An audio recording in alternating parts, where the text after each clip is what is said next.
Jorge Cláudio Ribeiro é doutor em Ciências Sociais e mestre em Educação. Ele é graduado em Filosofia, Jornalismo e Teologia, atuando como professor livre-docente titular do Departamento de Ciência da Religião na PUC São Paulo. Há mais de uma década, coordena a pesquisa institucional Perfil da Religiosidade do Jovem Universitário e assina o livro Sempre Alerta, Condições e Contradições do Trabalho Jornalístico. É ainda produtor e apresentador do programa de entrevistas Teodiversidade na TV PUC São Paulo. Obrigado, Jorge, por você ter acolhido o nosso convite para participar do Religare. Seja bem-vindo. Participe do Religare e você pode ajudar a fazer um programa ainda melhor. Acesse a página da TV Horizonte e nos encaminhe a sua mensagem, dúvidas ou sugestões. O endereço é tvhorizonte.com.br/religare. Jorge, seu livro Sempre Alerta, Condições e Contradições do Trabalho Jornalístico, foi chamado de Reportese. O que é essa obra, já lançada há um bom tempo, primeira edição em 91, você me contava que a edição se esgotou rapidamente, mas continua sendo uma referência, agora pela editora Olho d'Água, nesse debate sobre religião e mídia, pelo menos quando vejo aqui o capítulo 6º, quando você fala da religião do jornalismo. Bom, o que é esta obra, Jorge? Então, essa era a minha tese para doutorado, e como eu era jornalista e como eu fui trabalhar nos dois principais jornais do Brasil, eu falei, isso é uma oportunidade de ouro para fazer pesquisa aqui, né? Então, eu fiz uma coisa que quem é jornalista não costuma fazer, que é uma tese sobre o seu trabalho, e os acadêmicos não têm acesso, que é o cotidiano do jornalismo, da prática jornalística. E o que me chamou a atenção não era uma abordagem habitual, que é dos bastidores da notícia, que é uma coisa meio manjada, ou então os textos. Eu queria saber o processo vital que atravessava, o sangue que atravessava esse cotidiano. E como é que o jornalista elaborava, transformava em vida ou não essa sua atividade, essa sua função, né? Sim. Então, que chegou a ser, já foi, como eu acho que quase tudo na vida moderna, já foi uma atividade romântica, voluntarista, uma coisa entusiasmante, e aos poucos foi se transformando numa coisa mais determinada pelos rumos, pelos ciclos e objetivos do capitalismo, e no caso do jornalismo virou uma fábrica de notícia. Então, como é que o Dom Quixote trabalha numa fábrica de notícia, né? Agora, então, é isso de falar da religião do jornalismo. O jornalismo, eu começava a notar no cotidiano uma série de pequenas aflorações de elementos religiosos, seja formais, menção, no final do expediente, por exemplo, o pessoal todo cansado, um colega mineiro nosso, a gente se juntava e começava a cantar hinos de igreja, de tamanha exaustão que a gente estava, cantava hinos de igreja, e aquilo era um momento de diversão, não era levado a sério, mas mais ou menos, né? Então a gente dava risada, queremos Deus e não sei o que, em plena redação, que seria um ambiente completamente secular, né? Outra era na divisão das páginas, no desenho das páginas, então tinha que dar um nome àquilo que se chamava retranca, que era o espaço próprio onde ia entrar cada notícia, e que a gente não sabia o título, que ainda ia ter aquela notícia, então o editor chegava e dizia, vamos botar aqui, essa é a retranca Deus, a outra e a outra bom. Então, aos poucos, mais do que isso, por trás, eu comecei a pesquisar, por trás desses indícios, havia uma atitude. E eu comecei a perceber, depois eu formalizei isso no livro, o jornalismo em si, seja impresso, seja no rádio ou na TV, ele, ou na internet, ele tem uma função ritual importante. Ele é em si uma função ritual na medida em que ele faz a ponte, e essa é a função do ritual, entre o indivíduo e a sociedade e vice-versa. E o ritual também ilumina determinados aspectos, não é?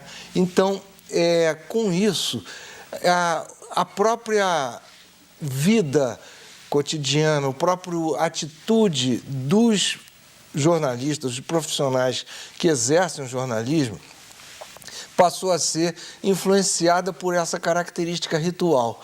Então, certas posturas, certas formas de vestir, certas formas de falar são para identificar aquele grupo. Então, os jornalistas da Folha eram de um jeito, do Estadão era de outro jeito, o próprio prédio, a forma como era organizado o espaço da redação, mais vertical, mais horizontal, mais espalhado. Então, isso era uma espécie de ritual de poder.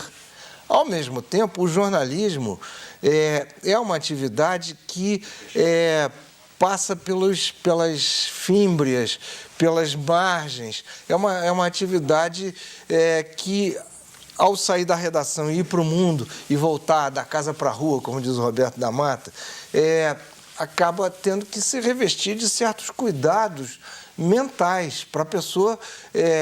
Ela vai assumidamente diante do desconhecido, vai correr riscos.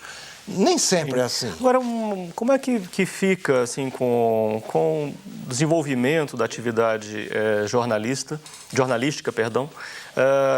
essa valorização do cotidiano, que é um elemento fundamental em toda essa atividade? O tempo é a matéria-prima, né? O jornal tende a dizer que o hoje, o agora é a matéria-prima, mas não é. No caso do jornal, é o ontem. Fantasiado de hoje, né? Mas, de qualquer jeito, o jornalista é filho do tempo, né? E, se bobear, ele é comido pelo tempo, né? Então, tem que saber lidar com isso, seja na notícia, seja na produção, na elaboração da notícia. Recentemente, eu dei uma entrevista a 2 jornais aqui da região metropolitana de Belo Horizonte. E o tema é um tema que nós vamos ter 10 anos para investigar, para entender, inclusive. São os dados do IBGE. Uhum. Mas aquele era o assunto do dia. E eu percebi que os 2 jornalistas estavam fechando a matéria, já eram quase 6 horas da tarde. Né? E eu dizia isso para eles. Bom, isso que para vocês é o assunto do dia, né? Para nós, pesquisadores, é assunto de toda uma década. Como é que é isso, viver do hoje? Como é que isso, de alguma maneira, é sinal de uma época, né? O espírito de uma época? São ritmos, né? Isso gera 2 atitudes, que às vezes podem ser muito boas, às vezes podem ser muito ruins. A primeira atitude é o sensacionalismo, tá certo? Então, você precisa revestir uma coisa que acontece hoje, que pode ser que venha acontecer amanhã ou não, como se fosse uma coisa definitiva. E outra é uma certa pressa, uma certa superficialidade, porque não dá tempo de processar aqueles dados, né? Isso pressiona o jornalista de uma maneira extraordinária. A gente tinha uma espécie de válvula de escape, isso até é estudado na antropologia, em que caía uma caneta no chão, o pessoal gritava, sabe, para desafogar um pouco. E tinha alguém que chamava um sujeito cujo apelido era Faraó, e aí o chefia chamava esse cara, porque ele tinha uma função técnica estratégica ali, ele chamava, ô Faraó, e todo mundo, ô Faraó, então, todo mundo, aquilo, aí dava uma gargalhada, aí depois todo mundo voltava para o seu teclado ali, rapidamente, né? Então, tudo isso é um modo de se trabalhar com o tempo, coisa que a academia tem um ritmo mais lento e as religiões, então, têm um ritmo milenar, para trás, né? Então, as religiões, como elas se interessam mais pela eternidade e o jornalismo se interessa mais por hoje ou por ontem, isso dá uma certa dissonância. E aí, como é que você, pesquisador da área da filosofia, da teologia, das ciências sociais, né, como é que você associa esses dois elementos? Então, o jornalismo, ele tinha uma espécie de uma teologia, o jornal se considera onipotente. Se ele não se considera onipotente, ele não tira a edição. Tem que ter uma certa assunção de onipotência. Por quê? Porque isso decorre da sua assumida ou pretensa onisciência, que decorre da sua onipresença. Porque ele acha que... Mas não é que ele sabe tudo ou que ele está em todo lugar, mas ele está em tudo. Ele sabe tudo e está em todo lugar que interessa. Mas por que interessa? Porque ele definiu o que interessa. Então, há uma coisa meio circular, né? E também ele pretende criar mundos. É uma atividade criadora, que é real. Isso é interessante, tem que ser assim mesmo. Sim. Então, mas cria através de quê? Do verbo, da linguagem. Né? Então, muitos jornais, muitos radialistas ou jornalistas de televisão adoram criar bordão, criar linguagem própria, porque assim, esse mundo aqui é meu, né? Esse mundinho aqui é meu. Então, o mundo retratado pelo jornalismo acaba sendo um pequeno mundo.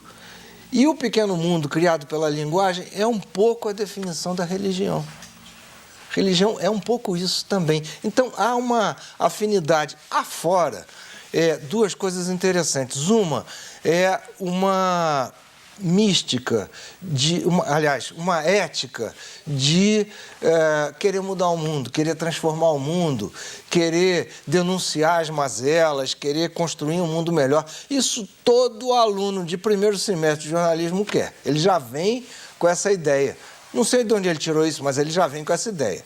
Né? Vem de séculos atrás, eu sei, mas estou brincando. E tem uma mística também de que precisa sofrer, né? Se o jornalista não sofrer, ficar além do tempo, não exigir hora extra, ele é uma espécie de sacerdote da notícia. E a gente sabe que sacerdotes, até onde eu sei, não entram em greve, não exigem melhorias salariais. Então o cara considera que o fato dele trabalhar nas mídias, como você diz, já é recompensa suficiente.